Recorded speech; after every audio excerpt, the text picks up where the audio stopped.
Assalamualaikum warahmatullahi wabarakatuh. Halo teman-teman, perkenalkan kami dari kelompok 12 mata kuliah Pendidikan Pancasila yang beranggotakan yang pertama ada Devani Aura dengan NIM 22018191, yang kedua ada Fajriah Hasanah dengan NIM 20030009, dan yang ketiga ada Marisa Adelina dengan NIM 21078013, dan yang keempat ada Zulfa Kuroto Aini dengan NIM 22180040. Baiklah, pada video kali ini kami akan menjelaskan tentang kebijakan pengembangan ilmu dan teknologi di Indonesia. Oke, pada dasarnya kebijakan pengembangan ilmu dan teknologi di Indonesia memiliki tujuan untuk meningkatkan daya saing negara, mendorong pertumbuhan ekonomi yang berkelanjutan, dan meningkatkan kesejahteraan masyarakat.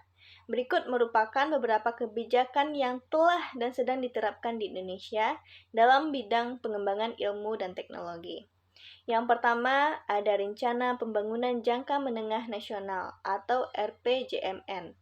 RPJMN merupakan dokumen perencanaan pembangunan nasional yang mencakup berbagai sektor, termasuk ilmu dan teknologi. Dokumen ini menetapkan prioritas, target, dan kegiatan yang akan dilakukan dalam jangka waktu 5 tahun. RPJMN menjadi acuan dalam penyusunan kebijakan dan alokasi sumber daya untuk pengembangan ilmu dan teknologi. Yang kedua, ada kebijakan penguatan riset dan pengembangan, atau yang disingkat dengan R&D. Pemerintah Indonesia mendorong peningkatan investasi dalam kegiatan riset dan pengembangan ilmu melalui berbagai kebijakan. Salah satunya adalah pemberian insentif fiskal dan non-fiskal bagi industri yang melakukan kegiatan R&D. Selain itu, terdapat juga program beasiswa dan hibah penelitian untuk mendukung pengembangan sumber daya manusia di bidang ilmu dan teknologi. Yang ketiga, ada peningkatan kerjasama internasional. Pemerintah Indonesia mendorong kerjasama dengan negara-negara lain dalam bidang ilmu dan teknologi. Hal ini dilakukan melalui penandatanganan perjanjian bilateral dan multilateral, pertukaran peneliti, serta kerjasama dalam proyek-proyek penelitian bersama. Tujuan dari kerjasama ini adalah untuk memperluas akses terhadap pengetahuan dan teknologi terkini, serta memperkuat kapasitas nasional dalam menghasilkan inovasi. Yang keempat, ada pembentukan kebijakan inovasi teknologi. Pemerintah juga membentuk kebijakan yang mendukung inovasi teknologi, seperti kebijakan pengembangan teknologi informasi dan komunikasi, kebijakan pengembangan energi baru dan terbarukan, dan kebijakan pengembangan industri kreatif. Kebijakan-kebijakan ini bertujuan untuk mendorong penggunaan teknologi dalam berbagai sektor dan menciptakan ekosistem inovasi yang kondusif bagi pengembangan ilmu dan teknologi. Yang terakhir, ada pembentukan pusat unggulan riset. Pemerintah mendirikan pusat-pusat unggulan riset di berbagai bidang ilmu dan teknologi. Pusat-pusat ini memiliki peran penting dalam menghasilkan penelitian berkualitas tinggi, mengembangkan keahlian, dan mendorong kolaborasi antara peneliti, perguruan tinggi, dan industri. Pemerintah juga memberikan dukungan finansial dan fasilitas bagi pusat-pusat riset ini, guna memperkuat kapasitas mereka dalam melakukan penelitian dan inovasi. Oke, itulah kebijakan-kebijakan yang diharapkan dapat mendorong pengembangan ilmu dan teknologi di Indonesia, serta menciptakan ekosistem yang kondusif bagi inovasi. Baiklah, materi selanjutnya yaitu praktek kebijakan pengembangan ilmu di Indonesia. Pengembangan ilmu di Indonesia melibatkan berbagai kebijakan dan upaya untuk meningkatkan kualitas pendidikan, penelitian, dan inovasi di berbagai bidang ilmu pengetahuan. Berikut adalah beberapa praktek kebijakan pengembangan ilmu yang umum dilakukan di Indonesia. Yang pertama yaitu peningkatan akses pendidikan. Pemerintah telah melakukan upaya untuk meningkatkan akses pendidikan di semua tingkatan, mulai dari pendidikan dasar hingga perguruan tinggi. Program Bantuan Operasional Sekolah dan Kartu Indonesia Pintar merupakan contoh kebijakan yang bertujuan untuk memberikan akses pendidikan yang lebih luas dan merata di seluruh negeri. Yang kedua, pengembangan pusat penelitian dan inovasi.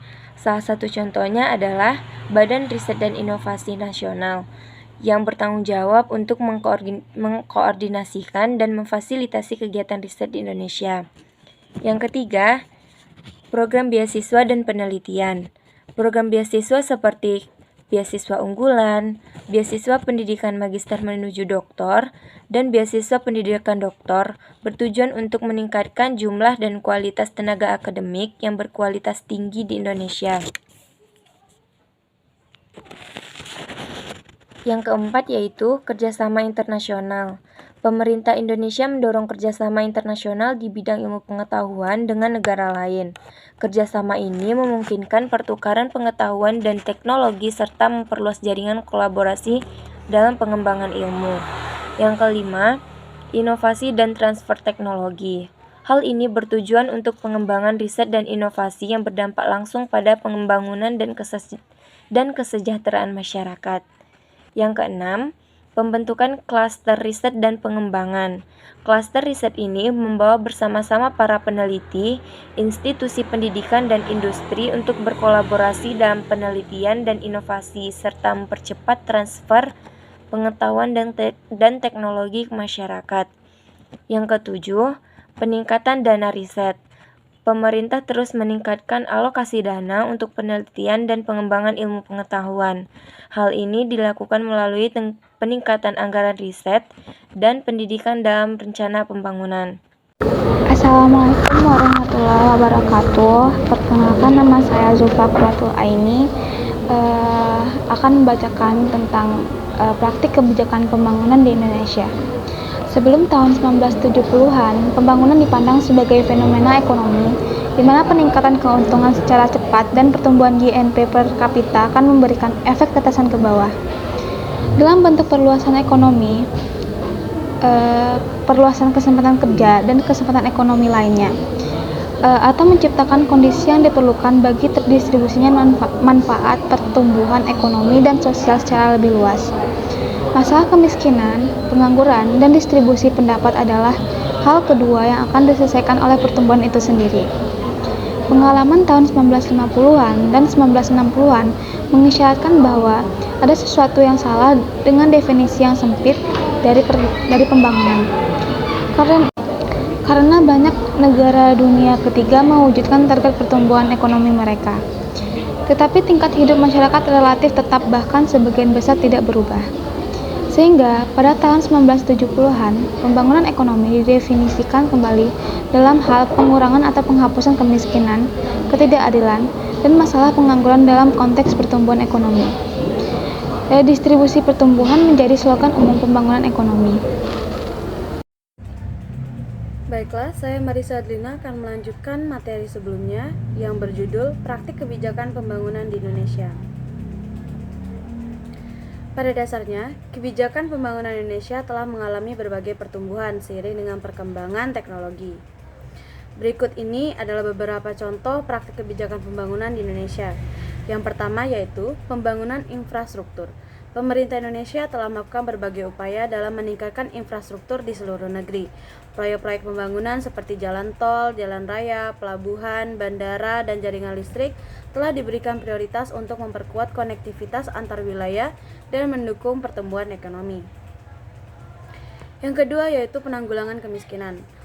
Program-program penanggulangan kemiskinan telah menjadi fokus utama pemerintah Indonesia. Program-program tersebut meliputi bantuan sosial seperti Program Keluarga Harapan atau PKH, Bantuan Pangan Non-Tunai BPNT, dan Kartu Indonesia Pintar atau dalam singkatan yaitu KIP, yang bertujuan untuk meningkatkan kesejahteraan penduduk miskin. Yang ketiga yaitu meningkatkan kualitas pendidikan. Pemerintah Indonesia terus berupaya meningkatkan akses dan kualitas pendidikan di seluruh negeri. Beberapa kebijakan yang diterapkan antara lain yaitu pendidikan gratis 12 tahun, peningkatan kualitas guru dan tenaga pendidik, serta peningkatan akses yang ke pendidikan tinggi melalui program beasiswa. Yang keempat yaitu pengembangan sektor pertanian. Indonesia sebagai negara agraris mengutamakan pengembangan sektor pertanian. Kebijakan ini mencakup peningkatan produktivitas pertanian, pembangunan irigasi, pemenuhan kebutuhan pupuk, dan pemberdayaan petani melalui penyediaan modal usaha dan teknologi pertanian. Yang kelima yaitu pembangunan ekonomi berkelanjutan. Pemerintah Indonesia semakin memperhatikan pembangunan ekonomi yang berkelanjutan dan ramah lingkungan. Beberapa kebijakan yang diterapkan meliputi pengembangan energi terbarukan, pengelolaan sumber daya alam yang berkelanjutan, dan pembangunan kawasan industri yang ramah lingkungan. Yang keenam yaitu pengembangan pariwisata. Pemerintah juga fokus pada pengembangan sektor pariwisata sebagai salah satu sumber devisa negara. Kebijakan-kebijakan dalam bidang ini mencakup penyediaan infrastruktur pariwisata, promosi pariwisata, dan pemeliharaan keanekaragaman budaya dan lingkungan. Yang ketujuh yaitu penguatan sumber daya manusia. Pemerintah mengakui pentingnya pengembangan sumber daya manusia yang berkualitas. Beberapa kebijakan yang diterapkan meliputi peningkatan akses pendidikan, pelatihan keterampilan, serta peningkatan kualitas dan relevansi pendidikan vokasi. Perlu diingat bahwa ini hanya beberapa contoh kebijakan pembangunan di Indonesia, dan masih ada banyak kebijakan lainnya yang diterapkan dalam upaya mencapai tujuan pembangunan yang lebih luas. Kebijakan-kebijakan tersebut terus berkembang seiring dengan waktu dan teknologi. Baik, sekian materi dari kami. Bila ada kata yang salah, kami mohon maaf.